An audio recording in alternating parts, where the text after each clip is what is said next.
South Africa witnessed a day unlike any other in its parliament, a day that will echo through its political history as a moment of chaos, defiance, and deep reflection on the state of the nation. What began as a regular parliamentary debate turned into an explosive confrontation that shook the country to its core. The usually boisterous National Assembly became a battlefield of words and raw emotions when opposition MP ERUPT did the unthinkable. He demanded the immediate arrest of President Cyril Ramaphosa right there on the parliamentary floor, in full view of live television cameras and a stunned nation. The reaction was instantaneous. The chamber erupted into pandemonium as some MPs rose to their feet cheering and chanting, "Justice! Justice!" while others hurled insults, accusing many of bringing disgrace upon Parliament. The Speaker's gavel struck repeatedly in vain, drowned out by the roar of voices as security personnel stood on alert, ready to intervene if tempers turned to blows. What unfolded was more than just political theater. It was a mirror reflecting the fractures, frustrations, and fierce emotions tearing through South Africa in 2025. To understand why many's outburst carried such force, one must look beyond the spectacle and into the growing discontent simmering across the nation. South Africa today is a country weighed down by economic stagnation, high unemployment, rampant inequality, and unrelenting corruption scandals. The economy continues to limp, with unemployment hovering at a staggering 33%, and among the youth, the figure is an almost unbearable 60%. Load shedding, despite countless promises of reform, still darkens homes and stifles businesses. Inequality, with a Gini coefficient of 0.63, the highest in the world, remains a deep scar on the nation's conscience. In this pressure cooker of disillusionment, the president, once seen as a beacon of hope, has become a symbol of unfulfilled promises. Sir Ramaphosa's presidency began in 2018 with the promise of a new dawn, a fresh chapter after the corruption-ridden years under Jacob Zuma. Yet for many South Africans, that dawn has never broken. Scandals such as the infamous Fela affair involving undeclared cash found hidden on Ramaphosa's farm have refused to fade. More recently, the Mad Lang Anger Commission, established in July 2025 by Ramaphosa himself to investigate corruption in law enforcement, has become a source of political peril rather than redemption. Explosive testimonies, including that of National Police Commissioner Fanny Masemola, who claimed he had warned Ramaphosa about disbanded anti-crime units but received no response, have cast a shadow of complicity or incompetence over the presidency. Against this backdrop, many's outburst was less a random act of rebellion and more a calculated spark thrown into a nation already drenched in political fuel. In his fiery speech, many accused Ramaphosa of betraying the people, dodging accountability, and hiding behind the privileges of power while citizens suffered. "Arrest him now," he thundered, pointing toward the ANC benches. His words struck a chord that resonated far beyond Parliament. The opposition benches erupted in applause, with MPs chanting, "Justice," as though the moment marked the beginning of a national reckoning. For the ANC, however, the display was an unforgivable affront. Loyalist MPs shouted back, calling many a liar and a danger to democracy itself. The tension thickened until it seemed Parliament might descend into physical confrontation. The Speaker's repeated attempts to restore decorum were drowned in the rising tide of chaos. But many's words were not simply a call for an arrest, they were a challenge to the entire political establishment. They questioned whether South Africa's democracy still worked for its people or merely served those in power. His performance was both a protest and a provocation, a deliberate attempt to channel the anger of a disillusioned nation. Across social media, his defiance found fertile ground within minutes. Hashtags like #ArrestRamaphosa, #ManyFirestorm, and #ParliamentChaos trended on X, formerly Twitter, with clips of the uproar amassing thousands of shares. Figures like Julius Malema of the EFF and Gayton McKenzie of the Patriotic Alliance quickly seized the moment, using their platforms to amplify the outrage. McKenzie even claimed an international arrest warrant was in the works for the president, a claim without substance, but one that electrified an audience hungry for accountability. In the streets of Johannesburg, Cape Town, and Durban, the debate spilled over into everyday life. Taxi ranks buzzed with arguments about whether Ramaphosa had failed his country. University lecture halls became arenas for dissecting the meaning of justice and democracy. Rural radio call-in shows crackled with frustration and despair. For many's audacious call captured what they had been whispering for years, that the president was no longer untouchable. The emotional resonance of his words went beyond party politics. It struck at the heart of a nation questioning who holds power and who truly benefits from it. Meanwhile, the ANC scrambled to contain the damage. Senior figures denounced many's outburst as reckless populism, framing it as a desperate attempt by opposition parties to destabilize the government. They argued that Ramaphosa was guiding South Africa through unprecedented global and domestic challenges.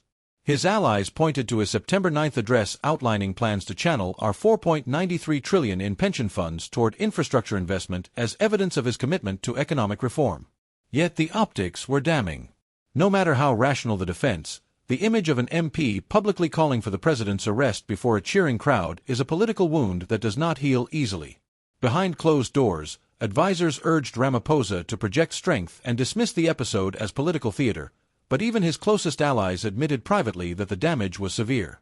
The ANC's precarious coalition with the Democratic Alliance, formed after the 2024 elections, added another layer of fragility, already strained by disagreements such as the DA's revolt in June when Ramaphosa dismissed a deputy minister while shielding ANC figures accused of corruption. The alliance now faces deeper fractures. The Madlanga Commission's revelations are further eroding trust within the coalition. Political analysts on X and in local media speculate that the incident could accelerate a leadership challenge before the 2027 elections or even force Ramaphosa out earlier. The parallels with Jacob Zuma's downfall are hard to ignore. Zuma's demise was gradual, eroded by years of scandal, court battles, and mass protests.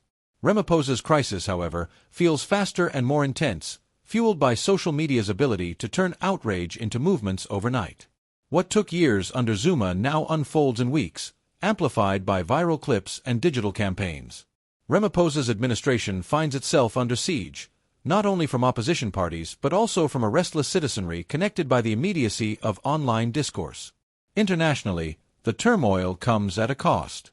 Investors, already weary after a 20% decline in foreign direct investment this year, are watching closely. South Africa's global image, damaged earlier in 2025 when international headlines amplified Donald Trump's criticism of the "kill the Boer" chant, now faces further strain. Scenes of chaos in Parliament undermine the stability investors crave. While Ramaphosa's scheduled UN speech on September 23 calling for global cooperation risks ringing hollow, the political fallout from many stand could take multiple paths. The first possibility is escalation.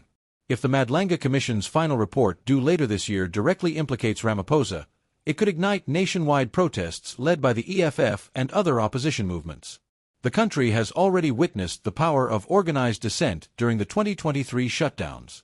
A repeat, fueled by anger over corruption and economic despair, could push South Africa into uncharted territory. A second scenario envisions Ramaphosa weathering the storm. The president has proven resilient before, surviving the Fela scandal and uniting his coalition long enough to steady the government.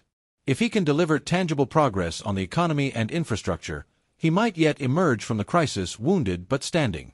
A third possibility is reversal. Should the public perceive many's move as an overreach, an attack on democratic institutions rather than on corruption, it could backfire, casting Ramaphosa as a victim and rallying moderate voters to his side. The wild card remains the Madlanga Commission itself. More leaks, especially from delayed testimonies such as that of Mkhwanazi, could either vindicate or doom the president. The commission has already unearthed evidence of ministers shielding criminal syndicates and police officials turning a blind eye to corruption.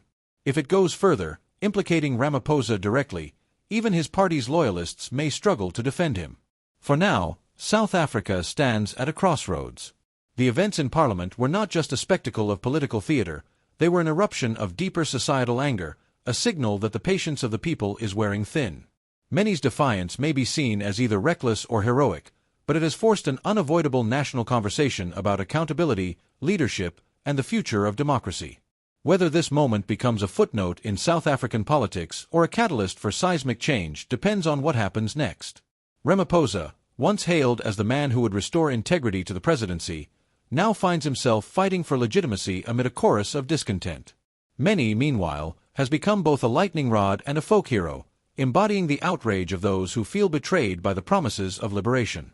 Between them lies the fate of a democracy tested not only by corruption and inequality, but by the growing divide between leaders and the led.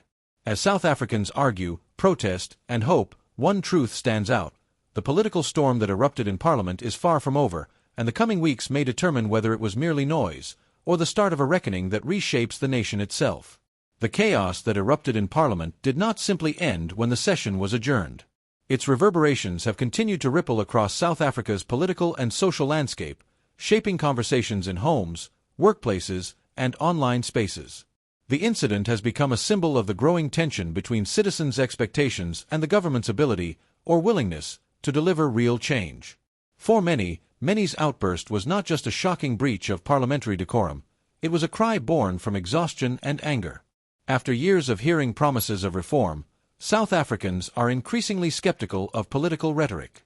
They see rising costs of living, failing infrastructure, and corruption as evidence that the system no longer serves ordinary people. In the days following the chaos, the media has been flooded with commentary and analysis. Political talk shows are dissecting every second of Mkhwanazi's speech, while columnists debate whether his demand for Ramaphosa's arrest crossed a moral or constitutional line. Public opinion remains deeply divided. Some see him as reckless, exploiting anger for political gain, while others hail him as a courageous truth-teller who dared to voice what millions have long felt but feared to say aloud. Civil society groups have also weighed in, some urging calm and dialogue, while others call for greater accountability and even early elections. Meanwhile, within the ANC itself, unease is growing. Senior members are reportedly concerned that the president's grip on power is slipping and that public confidence in the party's integrity has reached a historic low. There are whispers of factional maneuvering behind closed doors, with potential successors quietly testing the waters. The opposition, sensing vulnerability, is mobilizing for what could become one of the most contentious political seasons in recent memory. Whatever happens next, one thing is certain: South Africa's political landscape has changed, and there is no turning back.